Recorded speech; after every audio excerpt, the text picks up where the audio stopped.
Greetings everyone, welcome to Chess Advanced, and this game was played in the Norway Chess 2024. With the white pieces we have the world number 2, we have Hikaru Nakamura, and with the black pieces we have a very strong grandmaster. He is Alireza Firouzja, and this is going to be one epic matchup, and it's going to be a very tough game to analyze. So here, without further ado, let's start with this game. Here Hikaru with the white pieces starts with d4. We have d5 by Alireza, c4, c6, and just knight to f3.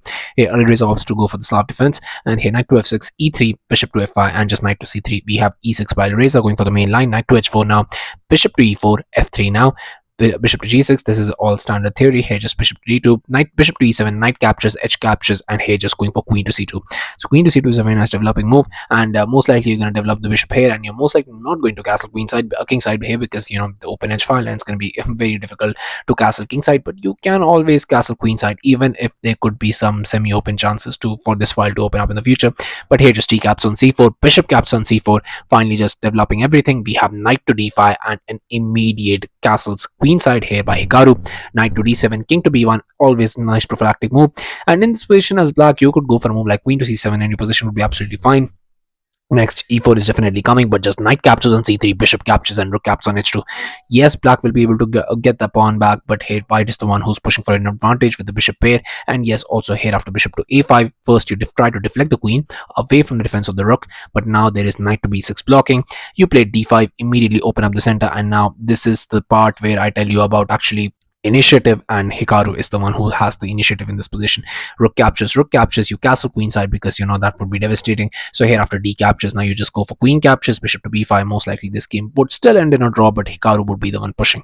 But here after king to b1, we have rook to c8, and now just knight to e2, b5 now, and it seems like Alireza has done fine for himself. But after bishop to d3 now, c5, d captures. C5 is not at all a good move, because instead of actually capturing here, you could capture here, but then you have to actually just spend a lot of time calculating c caps on d4. And yes, but you have queen to a4 putting some pressure here, and it looks like you're opening up the b file, you're giving Alireza a bit too much. But yeah, Hikaru, if he had done that, this position would definitely just completely belong to him.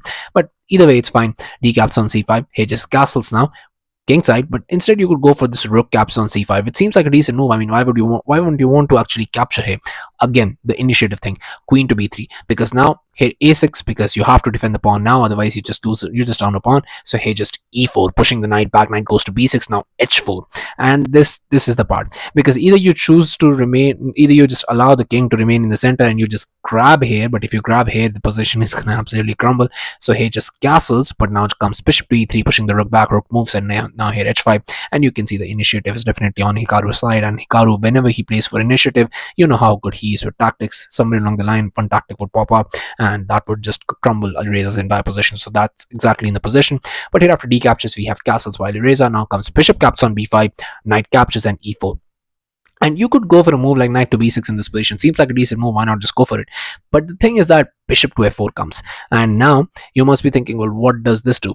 Well, it opens up an attack towards the queen, and also it takes away this square. So there is not many squares for the queen to actually do anything, and I'm covering a lot of these things. So here, if you go for a move like, you could go for your own discovery, but also you could go for a move like knight c to d7, just opening up an attack and moving this out of the way, and also defending against it. It seems like a very decent move, but engine is still giving an evaluation of +3. Why is that? Because here queen to b3, and now you see that your pieces are very badly placed. Your queen is in a very bad situation, because if you go here, you just come under the shadow of the bishop. You cannot go here, and rook is still eyeing against the queen. And now what do you even do in this position? It's a very bad position. Let's say you try to open up towards the king side, try to push those pawns, but here after bishop to g3, just e5, trying to just take away few good squares. But hey, just bishop caps on e5, and now just comes bishop to c5, bishop captures, knight captures, queen to a4. And yeah, this is heading towards a territory where it's not going to be good. You cannot defend here because of bishop captures. So how do you actually do anything in this position? Well, you cannot.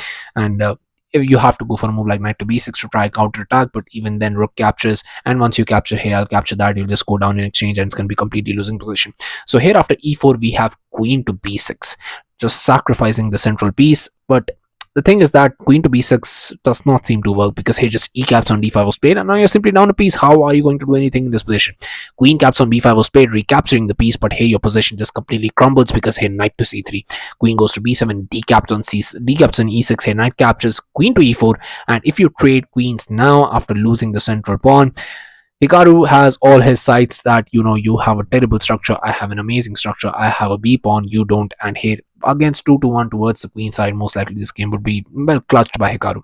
And even if you go for a move like f5 in this position, trying to create some counterplay, knight to c3, rook f to e8, rook h to e1, here after bishop to c5, knight to d5. The knight is beautifully placed on d5. Very difficult to get that knight out of there. King to f7, you play knight to f4, and after knight captures, bishop captures, rook captures, rook captures. If you think that you can hold this position against Hikaru Nakamura, well, you're very, very wrong, because even engine is giving this +2. And so most likely Hikaru here would definitely convert this to even. And Alireza knows this. So here after queen to f4, he plays rook to c6, trying to just not fall into all of these lines. But here knight to d5, and that knight is again amazingly placed here on the center. And now just comes bishop to a3. We have the very nice bishop back, bishop to b4 in this position. That's a very, very interesting move here. Hikaru is able to find, because if you go for bishop captures, now just comes knight captures, and well, you cannot do anything. But queen captures could have been more precise, because here if you trade, I mean, you just want to push your opponent towards a space where he's forced to trade queens, and that's exactly here Hikaru is trying to achieve. And after rook to c5, rook to d2, rook f to c8, you play knight to d5, again very strong knight. King to h7, you play b3, g5, making some room for the king, but still it's double pawns. Endgame would be completely losing. So here after bishop captures, knight captures was played. Queen captures may be a little bit better method, but here after rook to b6, now just pushing the knight out of there. And how do you do anything? You have to go for a square like that, because here that is coming, but you can also trade queens here. So queen captures on b7 by Hikaru, rook captures, and here knight to d5. So why did Alireza give up his queen? Because he could have done it few moves ago and the position would have crumbled. Does it crumble now as well? Because the fact of the matter is it does, because here g5 was played by Alireza. Now comes h4, we have g captures, rook captures, and f6, and trying something in this position, but it's not going to work out. Here rook to e4 was played, attacking the rook. King to f7 defending, knight to e3. Now we have rook to c7, knight to f5, and just knight to g5 was played, attacking the rook. Rook moves. Now comes g6, pushing the knight back, knight to d6 check, and here king to g8 was played, but just comes p3, not ever allowing the prospect to exist here to double up here and trying to just go for some weird lines. But now just comes f5, and we have knight to c4, king to g7, rook to e1, and rook to h8 was tried, trying to infiltrate here. But where are you going to infiltrate here? There is no squares, easily can be defended, and there are just many tactics and many things in this position. But here just knight to d6 was played, rook to c6. Alireza needs a counter blow to be able to do anything in this position, but Hikaru is not offering him any chances. Knight to e8 check was played, king to f8, and just rook to d8 was played, and it was on this move, on just move 40, that Alireza Firouzja resigned the game. And here Hikaru was able to outplay Alireza in a brilliant positional battle. And yeah, I mean, just Semislav didn't work out well for him, because he was a little bit maybe off on his tactics, because from the starting he wanted to be the one to have initiative, but Hikaru had the initiative throughout the game, and that was definitely not what Alireza would be expecting. So yeah, thank you for watching. I'll be coming back with games like these, so stay tuned to the channel, stay updated, and I'll be seeing you guys very, very soon. Thank you very, very much for watching.